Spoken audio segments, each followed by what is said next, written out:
Hello everyone, Shinto Bean here, playing some more Warhammer Combat Cards. Campaign mode. This weekend we have an exploration event featuring the Dark Angels against Necrons. Mission reward is nothing special, just that Deathwing Terminator. Over in the shop we do have Lionel Johnson, who is available as the newest Supreme Commander Warlord. Again, you do have to purchase him with money. I do not have him in my collection at the moment. Wrapping things up, this campaign just got 2 wins required to complete it to get the last copy, which is Belial. I actually only need 1 copy to get him to level 8, which gives him a respectable boost to his health. So I'm pretty happy about that.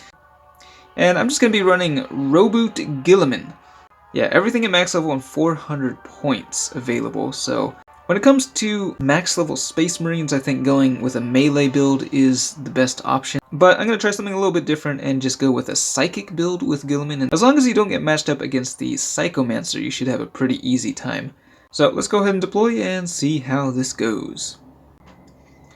Okay, so we are up against the Silent King. And we do get the first turn. We got lots of Psionic Blast in this deck, which should deal quite a bit of damage over time. I think we will just buff these guys with Castellan Crow, who recently got his secondary trait switched to anti-infantry, which is not really that amazing. Fortunately, we do actually have a infantry with Taunt. Now, of course, the AI can now move things around, move the cards around on the field when redeploying things, so it can be a little bit tricky, and yeah, they just deployed a Lord of War across from that Librarian Dreadnought, so that thing is probably going to die maybe in 1 shot, which is not a great start. This thing is not even really that good for its cost, but we had the points available, so yeah, just using it. Go ahead and start off with this series of psychic attacks, really not doing very much damage, just taking down the Cryptothrall. 8 regeneration is not going to save that thing from that Obelisk's massive ranged attack, and boom, that thing goes down in 1 shot. That was really painful. We do have another infantry deploying across from Castellan Crow, though, so he is doing extra damage there, which is nice. I guess we'll drop... I don't know. Maybe saving the healers for a little bit later would be better, but I guess we'll just drop this guy here for now, just because I want to get a few more attacks in with the anti-infantry. And we are debuffing the ranged, but I don't think that's going to be enough. It would be nice if the Obelisk didn't kill that Tech Marine, but nope, it does have enough. I guess I should have deployed the other guy first. I think the Apothecary would have survived there. Psionic Blast will take down the Night Scythe, though, so that's an extra attack there. I think we'll go ahead and deploy Tigurius over here. I forgot that the Obelisk is actually regenerating 16 health at the end of each turn, which is a lot. So we need to do something about that before it gets out of hand. We do have a lot of cards that are 40 or more points, and that Obelisk is just dealing insane amounts of damage to it every turn. So let's see what else they deploy. New guy right there, that's the, what is that, the Translocation Shroud Overlord with Inspiring Presence, so now yeah, the Obelisk is dealing even more damage, 311. Almost kills Crow there, but he does survive. Yeah, that's a lot of damage. Should be able to take it out next turn. So, but yeah, solid card there, 300, ooh, wow. Tigurius just gets destroyed, even though he had like all his shields remaining. The Obelisk just shot right through that thing. Extremely brutal. We'll finally be able to take it down, though. Taking lots of casualties here. In fact, I think Guilliman himself is going to have his work cut out for him. And we've been getting debuffed as well. That's kind of the rough thing about the Silent King, is that the end of turn ready, actually, can be quite nasty. So, you know, we haven't used our melee attack a single time, but we're still debuffed at negative 20%. It's really not great. And another outflank right there. Here comes the Silent King. Of course, the first time the Silent King would take damage, he gets replaced by that massive Menhir.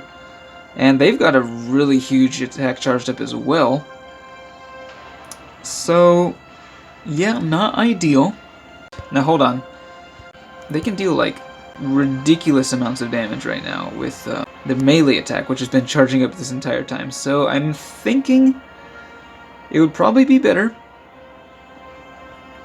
to not deploy Guilliman just yet, even though it would be nice to heal him with the Medicae. We're just going to go with that Apothecary. We're going to debuff their ranged. They're going to be debuffing our Psychic with the men here, though, so that is not really ideal either. Not dealing nearly enough damage to take the thing down. We will be able to survive one ranged attack, but they might go melee at this point. Nope, they are continuing to go ranged, though. Okay. Not looking so great. It's going to be the last attack, I think, from Njaal's Stormcaller before he dies.